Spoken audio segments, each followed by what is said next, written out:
Top 10 panel from Berserk. I wanted to go over how each of these panels shape the narrative individually. I want to go over the value these panels have individually because, in my mind, they are just as important as their position and hierarchy on the page. Before we continue, Berserk spoilers, through chapter, 120 through 120. So if you haven't passed that, don't watch it. This is the top 10 panels from Berserk for the first 120 chapters. Honorable mentions. Hold on.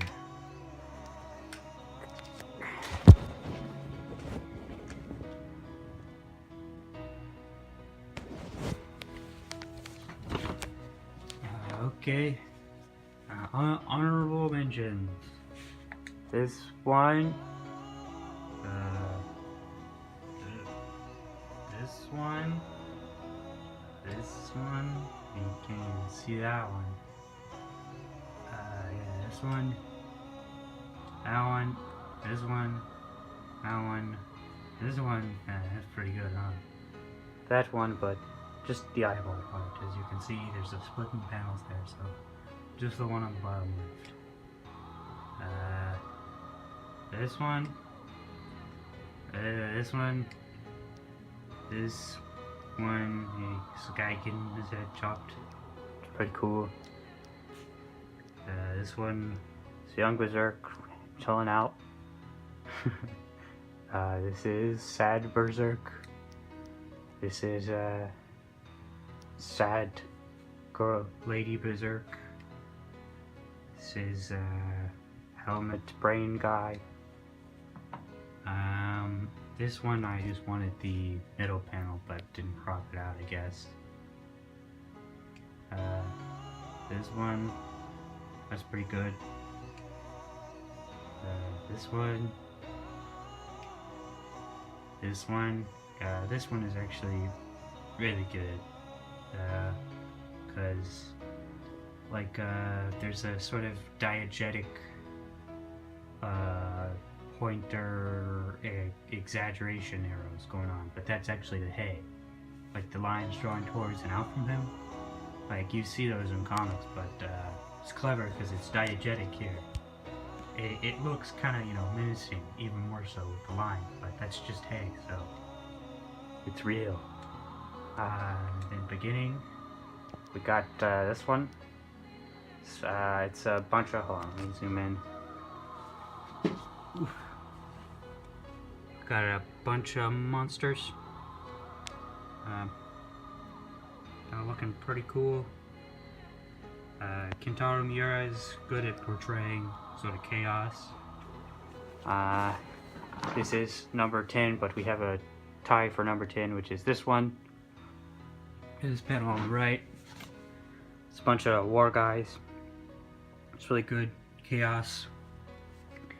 Okay, Kentaro Miura can not only draw Bedlam, but also beauty. Yes. Here we have a panel of Guts hanging out. Him hanging out again, but this time it's well, it's really cool. He's got this 3D framing device going on with the walls that box Guts in, and it makes him look like he's staring at the moon, but it's also got depth, so he can see his leg hanging out of it and his other leg on, and that wouldn't be possible if it was just like kind of a flat image. It looks a lot better that way. Okay, so my phone actually ran out of storage and had to delete some stuff, but moving on.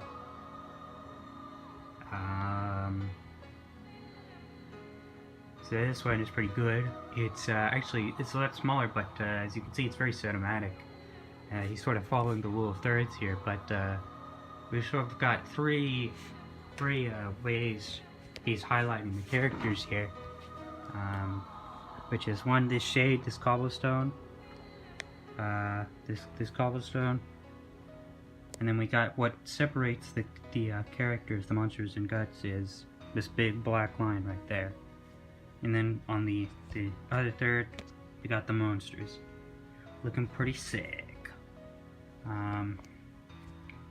And yeah, there's even a light source, which is these faces right there, which, you know, obviously, the light source coming out, fades away, you can see the faces, or it's not cobblestone, it's faces all the way. Yeah. This is sort of a defining,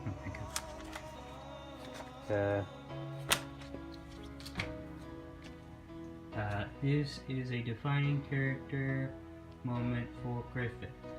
It establishes him as this childish idealist who has the guts to back up his dream, his ideals. Of course, whenever those gooey insides go astray, he kinda falls apart. Yeah, something I noticed about this is he kind of looks like a baby here. I think he has like look like a baby, his face. But it's so wide that, you know, he's got hair too. He looks like Jesus, you know, like how they do like little baby Jesus but with hair. Kinda. Or like young Jesus or something. This is one of the best pictures of Casca. One of the best panels. Sort of captures all the remorse, the regret, sort of the pensive nature of like this moment that's going on, how she's feeling with you know, Griffith being a little whore for money. You know, he wants that kingdom. He doesn't you know, have because he's out to get the princess or whatever, you know. You know, obviously Casca's way cooler, so she's a little bit upset about that.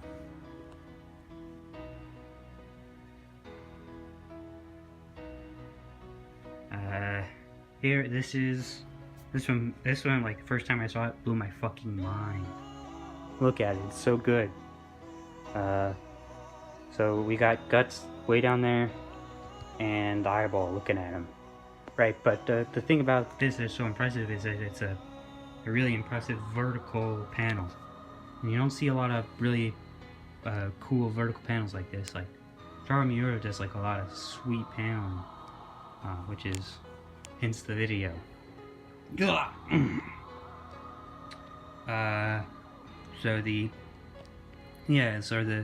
walls, in order to give them depth, you know, they come down, but or slant, right?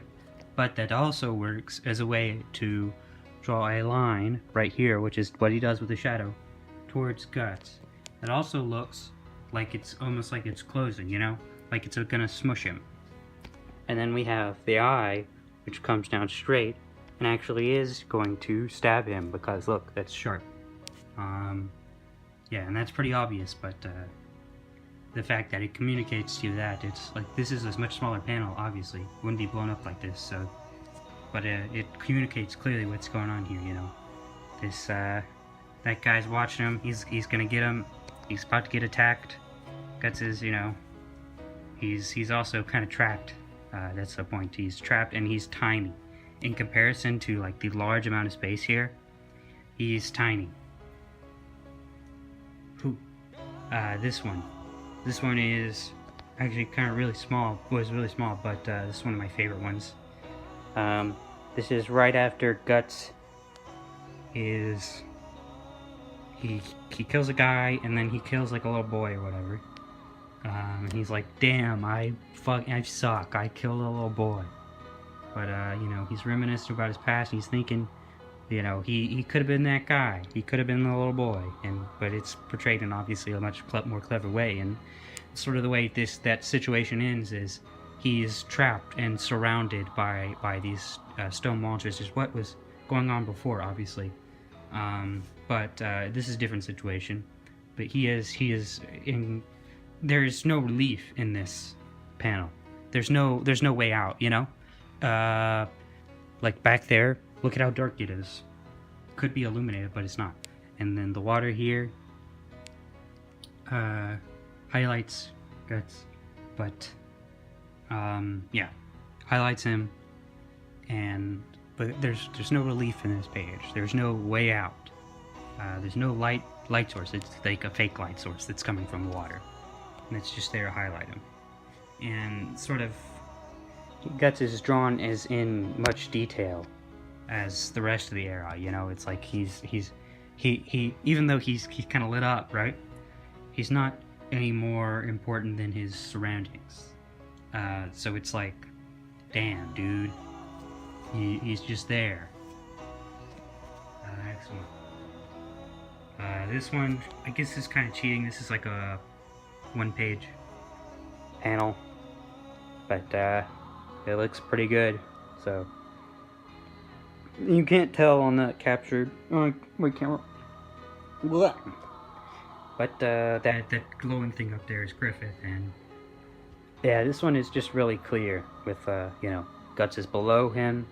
He's looking up at him. He wants to be equals with them. This one is just really clear. What's going on? What's going down?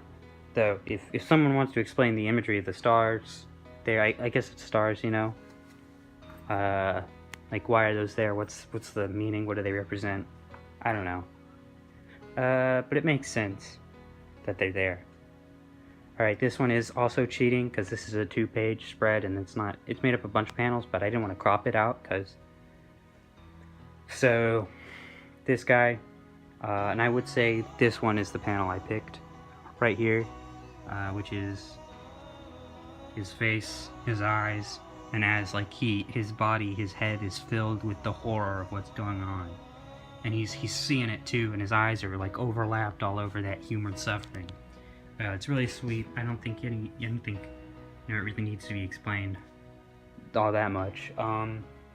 Next one. This is the best one. This is number 1. This one is really good. I really like it. Once again, it's a vertical thing, which really impresses me because nobody does that. This is the beauty of black and white, people.